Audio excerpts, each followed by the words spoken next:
Hello everybody, welcome back to the channel. So in today's video, we are going to be talking about the match between Barcelona and Almeria, and Barcelona got the job done. As expected, they were able to defeat Almeria 2-0 with 2 goals coming from Fermin Lopez. Very unexpected. We all thought that maybe Yamal, Rafinha, maybe Lewandowski, maybe a player like Christensen, for example, could have scored against Almeria, but we had Fermin Lopez showing up yet again, proving to the world and proving to Chavi Hernandez that he does have a spot at this club for the next season. Fermin Lopez may not be that player that creates a lot of goal scoring chances, that takes on 2 or 3 players off of one move. He's not a Chavi, he is not an Iniesta, he is not a Kevin De Bruyne, he's not a Joshua Kimmich. Fermin Lopez is Fermin Lopez, a player that is very different in the world of football, and that's very exciting because that makes a player like him very hard to defend, because not many opponents are going to be seeing Fermin Lopez as an easy player to mark at all. And you want to know why he's so good and why he scores so many goals is because he knows how to move in the correct moments, he knows what spaces to attack, he knows when to arrive into the box. Fermin Lopez has everything, and to Chavi Hernandez that is enough, because at a time where Barcelona do struggle to score, you have a player like Fermin who can show up. Fermin Lopez won the player of the match for today. He created the most chances with a total of 3 and completed the most dribbles with a total of 2 in this game. And on top of that, like I've said, he scored 2 goals with an assist coming from Hector Fort, who started on the left back position, and another assist coming from Sergi Roberto. Yes, you heard that right. Pedri did not assist, Ferran Torres did not assist Fermin Lopez, Lamine Yamal did not assist Fermin Lopez. It was Sergi Roberto, the one player that everybody wants out for some reason. I'm not here to protect Sergi Roberto at all, but like I've said multiple times before, what is the whole point of letting go of Sergi Roberto and saying that he should not renew at Barcelona when he's giving out moments like this? Of course he's not world class, of course he's not a Chavi in his prime, or a Iniesta in his prime, or Frankie de Jong or Gavi. Sergi Roberto is a utility player. He's not a master at one thing. He is just a 6 out of 10 in multiple things, and that's very good to have at a team like Barcelona,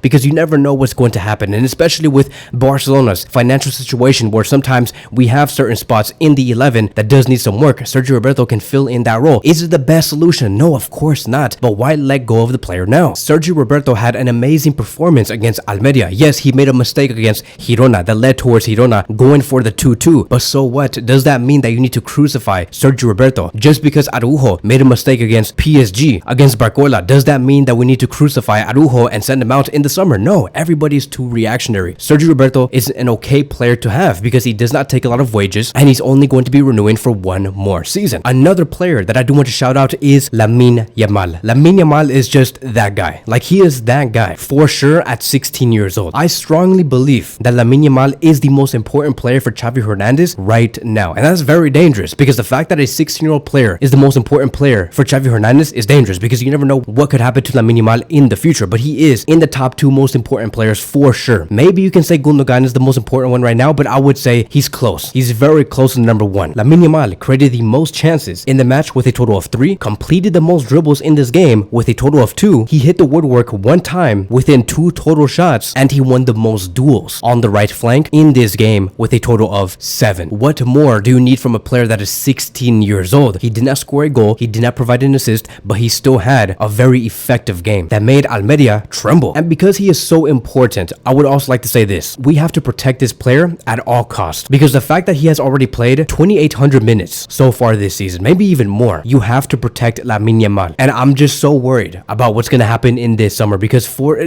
like recently, within the past 12 hours, we heard a report about the Spanish national team calling in Lamine Yamal and Kubarsi. Like, they're going to the Euros. Lamine Yamal is going to the Euros after playing almost 3,000 minutes this season. I am a little worried. I'm not going to lie to you. And I hope that if Lamine Yamal does get called up and he plays at the Euros, he does not play a huge part. I know that Luis de la Fuente is going to have a lot of urge to use Lamine Yamal in the Euros, because look at how he performed against Brazil. Of course, he's going to want to bring that to the Euros, but still, like, please, I beg for Chavi Hernandez, who will continue at Barcelona, by the way, to talk to Luis de la Fuente and tell him, make sure you take care of Lamine Yamal, because you already screwed up with Gavi 9 months ago. And who knows if Lamine Yamal plays in the Olympics? No wonder, right? We have heard that Barcelona are looking at getting Nico Williams and Xavi Simons this summer. No wonder, because you just never know what could happen to these wingers. Lamine Yamal cannot play every minute. This is the reason why we're going for 2 left wingers, because as a matter of fact, both of these players can play on the right wing. They both can. So when you guys say that, oh no, Chavi Hernandez does not know what he's doing, bringing in 2 left wingers, that's just too much, we need to focus on the pivot position. Of course, we're going to focus on the pivot position, but keep in mind that bringing in Nico Williams and Xavi Simons in the same summer is only going to be costing 50 to 60 million million euros. That's a bargain. And it's especially going to be a bargain when we see them perform at a high level at Barcelona. They're going to bring us a lot. It's going to help Lamine Yamal maintain his minutes to a healthy level. I don't know if we're still going to be getting Silva because of this huge reinforcement that we are going to be having, but it seems like on Barcelona's part, everything is being ordered correctly. We're developing Lamine Yamal in the best way possible. He does look like he is the real deal, and for sure Barcelona are also very well aware that we have to protect Lamine Yamal at all costs by bringing in reinforcements. So there were a lot of rotations in this game. We saw Christensen come in, we saw Joao Felix come in, we saw Cancelo come in, we saw Oriol Romeo also come in, and then we saw Vitor Roque. I'm not going to be talking about Vitor Roque now. I'm not going to be here and say, oh my god, Vitor Roque had a bad game. No wonder Chavi Hernandez does not want to use this player. I'm not here to entertain that. I have already told everybody here multiple times to Vitor FC, right? The fan base that loves Vitor so much, the people who defended Vitor over Chavi Hernandez and Barcelona, by the way. I'm not here to entertain you. I'm only going to be talking about Vitor Roque after the season is over. I'm not here to say, oh, look at me. Yeah, I'm correct. I'm right. I'm just saying. And the only thing that I want to say to you guys is calma, okay? It means patience. You guys have already turned your backs on Vitor Roque for no reason. I am here to tell you that there is no reason for us to turn our backs on Vitor Roque nor turn to Vitor FC. None of these steps should be taken. I've already told you guys multiple times, calma, patience. Let him gel to this Barcelona team because it is not easy. It's strange to me how you guys don't want to attack me now. How you guys do not want to say, you see, Kevin, you see how Vitor Roque played with Barcelona, he played amazing. Like, you see, it's weird to me how you guys don't want to attack me now because you guys know that I'm 100% correct. But like I said, I'm going to be talking about Vitor Roque later in a separate video. Right now, it's not the time because it's not the time to critique him at all. He had no time at Barcelona. He has only been here for 4 to 5 months. Why critique him now? I'm here to protect Vitor. You guys are not. You guys are only here to be toxic, to put pressure on the player for no reason. Outside of this game, right? Like I've said, Barcelona won 2-0 against Almeria. I honestly don't even think this is the most important thing that happened today. What I'm afraid about right now is the media pressure, media manipulation. Because you know what happened before this game? We saw so many reports surface on Twitter and on Instagram stating that Joan Laporta is angry at Chavi Hernandez. It's strange to me. It's strange to